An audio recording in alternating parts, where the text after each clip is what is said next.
매일 아침 우유 한 잔씩 챙겨 드시는 분들이 참 많으세요. 그런데 그 믿음 하나로 뼈 건강을 지킬 수 있다고 생각하시는 순간 오히려 더 큰 위험이 다가옵니다. 뼈는 조용히 약해지거든요. 아무 증상 없이 천천히 무너지다가 어느 날 갑자기 계단 오르기가 힘들어지고 허리가 묵직하게 뻐근해지는 순간이 찾아옵니다. 이건 우유가 나쁘다는 얘기가 아닙니다. 문제는 따로 있었어요.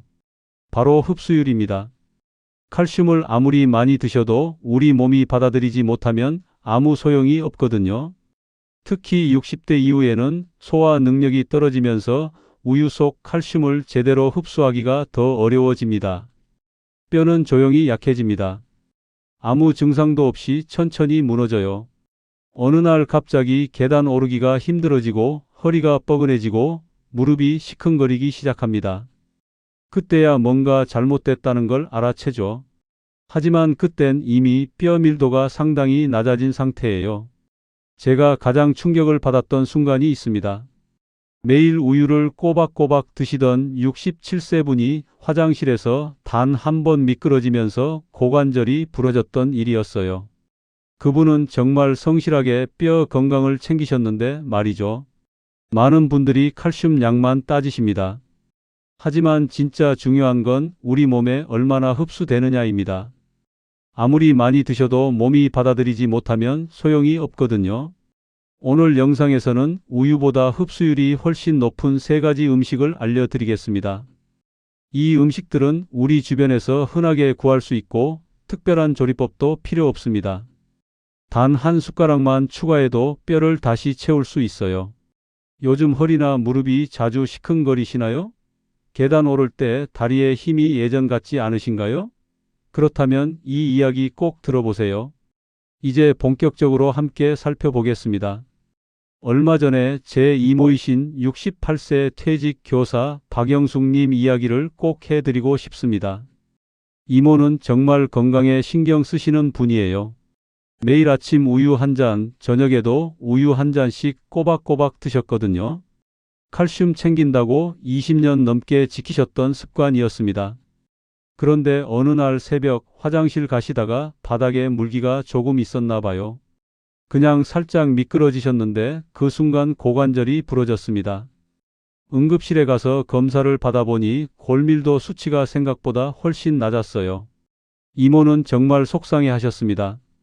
우유를 이렇게 꾸준히 먹었는데 왜 이럴까요? 도대체 뭘 잘못한 걸까요? 하시면서요. 저는 그때 이모에게 설명드렸습니다.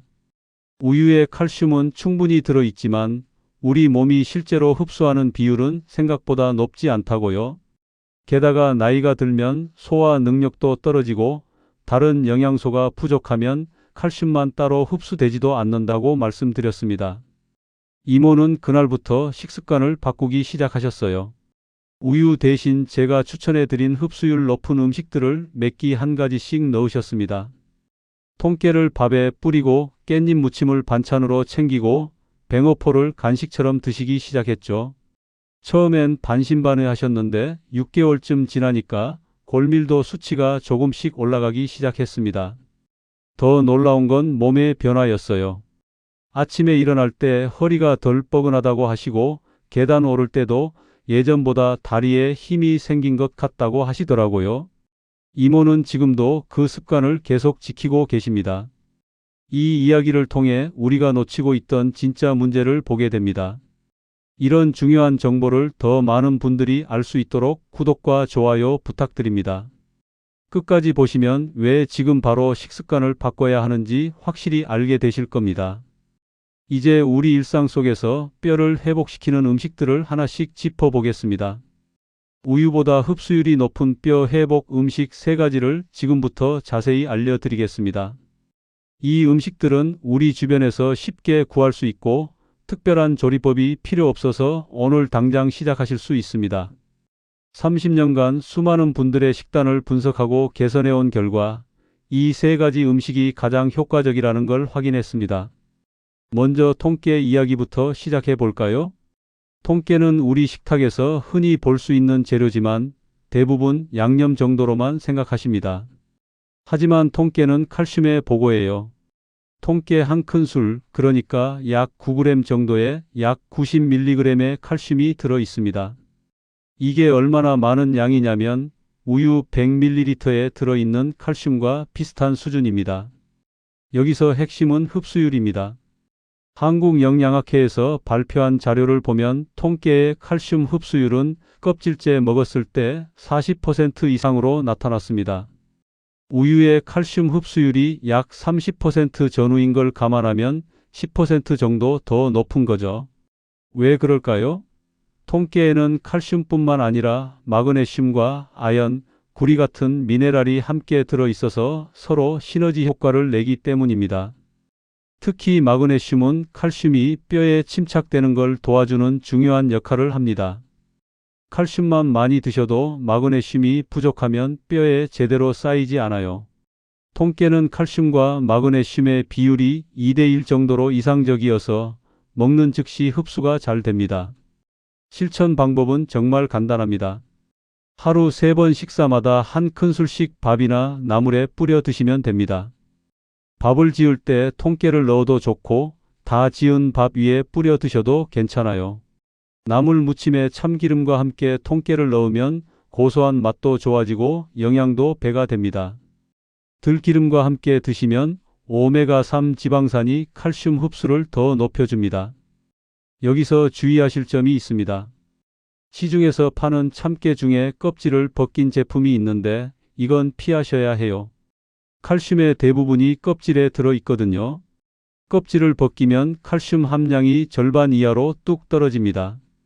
반드시 껍질째 볶은 통깨를 구입하세요. 마트에서 통깨 살 때 제품 표시를 꼭 확인하시고요. 통깨를 처음 드시는 분들은 소화가 안 될 수도 있어요. 그럴 땐 살짝 볶아서 드시거나 절구에 살짝만 빻아서 드시면 소화가 훨씬 수월합니다. 완전히 갈아버리면 칼슘이 공기 중에 산화되니까 먹기 직전에 살짝만 빻는 게 좋습니다. 두 번째는 깻잎입니다. 깻잎은 우리나라 사람들이 정말 좋아하는 채소죠. 쌈으로도 먹고 장아찌로도 만들고요. 그런데 깻잎이 칼슘의 보고라는 걸 아는 분은 많지 않습니다. 깻잎 10장, 그러니까 약 30g 정도에는 무려 210mg의 칼슘이 들어 있습니다. 이건 우유 200ml에 들어있는 칼슘보다 많은 양이에요. 더 놀라운 건 흡수율입니다. 깻잎에는 비타민 K가 아주 풍부하게 들어 있어요. 비타민 K는 칼슘이 뼈에 달라붙는 걸 돕는 핵심 영양소입니다. 우리 몸에서 오스테오칼신이라는 단백질을 만들 때 비타민 K가 필요한데 이 단백질이 칼슘을 뼈 조직에 고정시키는 역할을 합니다. 그래서 칼슘만 많이 드셔도 비타민 K가 부족하면 소용이 없어요. 또 하나 중요한 점은 깻잎에는 옥살산이 거의 없다는 겁니다. 시금치 같은 녹색 채소에는 옥살산이 많이 들어있어서 칼슘 흡수를 방해하는데 깻잎은 그런 걱정이 없어요. 그래서 흡수율이 45% 가까이 됩니다. 일본 규슈 대학교 연구진이 발표한 논문을 보면 깻잎의 칼슘 생체 이용률이 매우 높다고 나와 있습니다. 여기서 제가 만난 한 분의 이야기를 들려드리고 싶습니다. 제 사촌 언니이신 66세 간호조무사 이문자님 이야기예요. 언니는 오랜 시간 서서 일하시다 보니 다리도 자주 붓고 손끝 저림도 심했어요. 병원에서 검사를 받아보니 골밀도 수치가 낮게 나왔고 특히 손목뼈 밀도가 걱정스러운 수준이었습니다. 저는 언니에게 매일 점심마다 깻잎 무침을 챙겨 드시라고 권했어요. 처음엔 반찬 하나 더하는 게 뭐가 대수냐 싶으셨겠지만 그래도 꾸준히 실천하셨습니다. 깻잎 15장 정도를 간장, 참기름, 통깨로 무쳐서 매일 드셨어요. 3개월쯤 지나니까 손끝 저림이 눈에 띄게 줄어들었다고 하시더라고요. 6개월 후 다시 검사를 받았을 때는 손목뼈 밀도가 조금씩 올라가기 시작했습니다. 언니는 지금도 그 습관을 계속 유지하고 계세요. 아침에 일어날 때 손이 뻣뻣한 느낌도 많이 사라졌고 물건을 잡을 때 힘도 더 생겼다고 합니다. 뼈 건강이 좋아지면서 신경 전달도 개선되고 혈액순환도 좋아진 거죠. 이렇게 작은 변화가 몸 전체를 바꿀 수 있습니다. 깻잎을 드실 때는 하루 10장에서 15장 정도가 적당합니다. 깻잎 무침으로 만들 때 통깨 한 숟가락을 더하면 칼슘 효과가 배가 되고요. 양념할 때는 소금이나 액젓 같은 짠 양념보다는 간장 조금, 참기름, 다진 마늘로 간단하게 무쳐 드세요. 나트륨을 너무 많이 드시면 칼슘이 소변으로 빠져나가거든요. 깻잎을 생으로 드시기 힘들다면 살짝 데쳐서 드셔도 됩니다. 끓는 물에 10초 정도만 데치면 부드러워져서 먹기 편해요. 다만 너무 오래 데치면 비타민이 파괴되니까 짧게 데치는 게 중요합니다. 깻잎 장아찌를 담가 드시는 분들도 많은데 장아찌는 나트륨이 높으니까 일주일에 2~3번 정도만 드시는 게 좋습니다. 세 번째는 뱅어포입니다. 뱅어포는 작은 생선을 통째로 말린 건어물이에요. 뼈째 먹는 생선이라 칼슘이 정말 풍부합니다. 뱅어포 20g, 그러니까 한 줌 정도에 약 400mg의 칼슘이 들어있어요. 이건 우유 3잔에 해당하는 양입니다. 뱅어포의 가장 큰 장점은 비타민 D가 함께 들어있다는 점입니다. 식품 영양 데이터베이스를 보면 뱅어포의 칼슘 흡수율은 약 35% 정도로 나오는데 비타민 D가 칼슘 흡수를 돕기 때문에 실제 체내 흡수율은 이보다 훨씬 높습니다. 비타민 D는 장에서 칼슘을 흡수하는 통로를 열어주는 역할을 하거든요. 생선을 통째로 말렸기 때문에 칼슘뿐만 아니라 인, 철분, 오메가3 지방산도 함께 들어 있습니다. 이는 칼슘과 함께 뼈를 구성하는 주요 미네랄이고 오메가3는 염증을 줄여서 뼈 손실을 막아줍니다. 특히 나이가 들면 만성 염증이 뼈를 약하게 만드는데 오메가3가 이걸 예방해 줍니다. 뱅어포를 에어프라이어에 5분 정도 구우면 고소하게 바삭해져서 간식처럼 드실 수 있어요. 마른 팬에 기름 없이 볶아도 좋습니다. 고추장이나 조청을 살짝 발라서 구우면 맛도 좋아지고요. 밥 위에 올려서 같이 드시거나 국에 넣어 드셔도 괜찮습니다. 다만 뱅어포는 나트륨 함량이 좀 높은 편입니다. 말리는 과정에서 소금을 사용하기 때문이에요. 그래서 하루 한 줌, 그러니까 20g 이하로 제한하시는 게 좋습니다. 뱅어포를 드시는 날은 다른 반찬을 평소보다 싱겁게 조절하세요. 국물도 적게 드시고요. 만약 뱅어포가 입에 맞지 않으시면 멸치로 대체하셔도 됩니다. 멸치도 칼슘이 풍부하고 통째로 먹을 수 있어서 좋아요.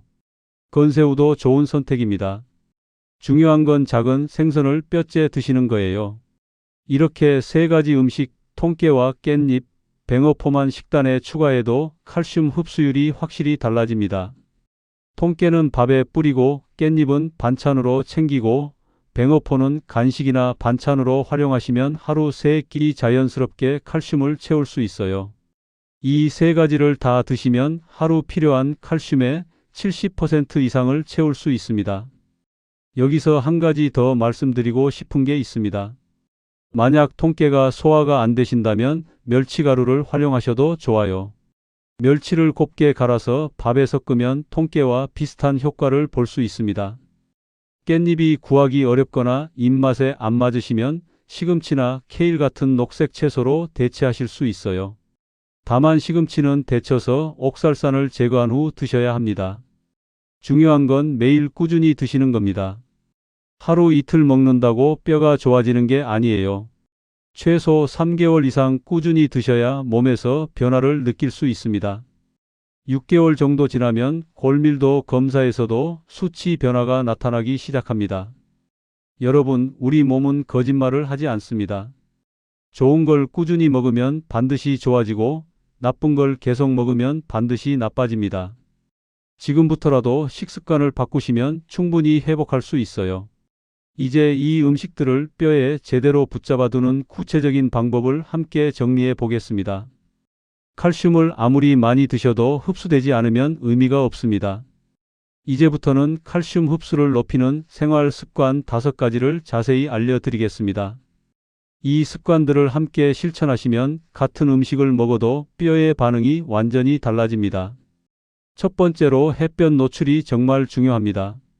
하루 15분에서 20분 정도 팔과 다리를 햇볕에 노출시켜 보세요. 햇볕을 쬐면 피부에서 비타민 D가 만들어지는데 이 비타민 D가 칼슘을 장에서 흡수하도록 도와줍니다. 비타민 D가 부족하면 아무리 칼슘을 많이 드셔도 대부분 몸 밖으로 빠져나가요. 다만 자외선이 강한 정오 시간대는 피하시는 게 좋습니다. 오전 9시 이전이나 오후 4시 이후에 산책하시는 게 가장 좋아요. 겨울철에는 해가 약하니까 조금 더 오래 나가 계셔도 괜찮습니다. 요즘 하루에 햇볕 얼마나 쬐고 계신가요? 집 안에만 계시면 비타민 D가 부족해질 수 있으니 의식적으로 밖에 나가보세요. 두 번째는 산성 음식을 활용하는 방법입니다. 식초나 레몬즙 같은 산성 음식은 칼슘 흡수를 도와줍니다. 산성 환경에서 칼슘이 더 잘 녹아서 장에서 흡수되기 쉬운 형태로 바뀌거든요. 깻잎 무침을 만들 때 식초 몇 방울을 더하거나 샐러드 드실 때 레몬즙을 살짝 뿌려보세요. 다만 위가 약하신 분들은 주의하셔야 합니다. 식초를 너무 많이 드시면 속이 쓰릴 수 있으니까 소량만 사용하세요. 밥 먹고 나서 드시는 게 위에 부담이 덜 갑니다. 세 번째는 비타민 C를 곁들이는 겁니다. 비타민 C는 칼슘이 장에서 더 잘 흡수되도록 돕는 역할을 합니다. 또 뼈를 만드는 콜라겐 합성에도 필요하고요. 식사 후에 귤이나 키위, 파프리카 같은 비타민 C가 풍부한 과일이나 채소를 챙겨 드세요. 식후 바로 드시는 게 좋습니다. 칼슘과 비타민 C가 같은 시간대에 장에 있어야 흡수가 잘 되거든요.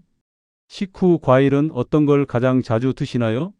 만약 귤이나 키위가 부담스러우시면 방울토마토나 브로콜리도 좋은 선택입니다. 네 번째는 매일 걷기입니다. 걷기는 뼈에 적절한 자극을 줘서 칼슘이 뼈에 정착되게 만듭니다. 뼈는 자극을 받아야 강해지거든요. 하루 30분 정도 걸으시면 가장 좋은데 한 번에 30분이 어려우시면 10분씩 3번 나눠서 걸으셔도 충분합니다. 무릎이 약하신 분들은 평지 위주로 천천히 걸으세요. 경사진 곳이나 계단은 무릎에 부담이 될 수 있으니 피하시는 게 좋아요. 집 안에서 제자리 걷기를 하셔도 효과가 있습니다. 요즘 하루에 몇 분 정도 걸으시나요? 걷기가 어려우시면 앉아서 발목 돌리기나 다리 들어 올리기 같은 가벼운 운동으로 시작해 보세요. 다섯 번째는 짠 음식과 커피를 줄이는 겁니다. 나트륨과 카페인은 칼슘을 소변으로 배출시키는 주범이에요. 국을 드실 때 국물은 적게 드시고 커피는 하루 한 잔 이하로 제한하세요. 짠 음식을 많이 드시면 아무리 칼슘을 챙겨도 소용이 없습니다. 물 섭취를 늘리는 것도 중요합니다. 하루 6잔에서 8잔 정도 물을 마시면 신진대사가 원활해지고 영양소 흡수도 잘 됩니다. 탄산음료는 가능한 한 피하세요. 탄산음료에 들어있는 인산이 칼슘 흡수를 방해하거든요. 혹시 하루에 커피 몇 잔 드시나요? 커피를 많이 드시는 분들은 한 잔으로 줄이고 나머지는 보리차나 결명자차로 대체해 보세요. 이렇게 5가지 습관을 실천하시면 같은 음식을 먹어도 뼈의 반응이 완전히 달라집니다. 햇볕 쬐고 산성 음식 활용하고 비타민 C 챙기고 매일 걷고 짠 음식과 커피 줄이기. 이 5가지만 기억하세요. 여기에 앞에서 말씀드린 통깨, 깻잎, 뱅어포를 더하면 뼈는 충분히 회복될 수 있습니다. 생활 습관만 조정해도 6개월 후에는 몸이 달라진 걸 느끼실 겁니다. 이제 오늘 내용을 정리하면서 마무리하겠습니다. 오늘 이야기를 정리해 보겠습니다. 우유만으로는 부족합니다.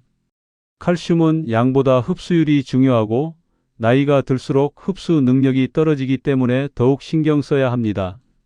우리가 흔히 알고 있던 상식과 달리 통깨와 깻잎, 뱅어포는 우유보다 흡수율이 높은 훌륭한 칼슘 공급원입니다. 통깨는 밥에 한 큰술, 깻잎은 하루 10장 정도, 뱅어포는 반 줌 정도만 드셔도 충분해요. 여기에 햇볕 쬐기, 산성 음식 활용하기, 비타민 C 챙기기, 꾸준한 걷기, 짠 음식과 커피 줄이기까지 더하면 뼈는 다시 살아납니다. 잘못 관리하면 어떻게 될까요? 작은 충격에도 골절이 쉽게 올 수 있습니다. 계단에서 미끄러지거나 화장실에서 넘어지는 순간 고관절이나 손목뼈가 부러질 수 있어요. 한번 골절이 오면 회복하는데 몇 달씩 걸리고 그 사이에 근육도 약해지고 전체적인 건강이 무너질 수 있습니다. 하지만 올바르게 관리하면 어떻게 될까요? 뼈는 충분히 회복됩니다. 골밀도 수치가 올라가고 다리에 힘이 생기고 허리 통증이 줄어들고 일상생활이 훨씬 편해집니다. 계단 오르는 게 두렵지 않고 바닥에 앉았다 일어서는 것도 수월해집니다. 더 중요한 건 자신감이 생긴다는 거예요. 내 몸을 스스로 지킬 수 있다는 믿음이 생깁니다. 오늘 당장 할 수 있는 일은 단 하나입니다. 밥 한 숟가락 위에 통깨 한 큰술을 더하는 것입니다. 그 작은 습관이 내일의 골밀도를 바꿉니다. 오늘 저녁 식사부터 시작해 보세요. 통깨를 밥에 뿌리고 깻잎 반찬을 하나 더하고 간식으로 뱅어포 몇 개를 구워 드세요. 다음 영상에서는 뼈를 약하게 만드는 나트륨 함정 음식 5가지를 알려드릴 예정이에요. 우리가 매일 먹는 음식 중에 생각보다 나트륨이 훨씬 많이 들어있는 것들이 있거든요.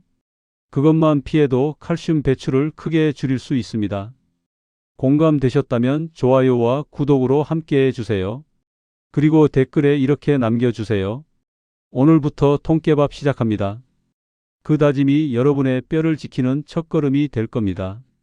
작은 변화가 큰 결과를 만듭니다. 오늘도 건강하세요.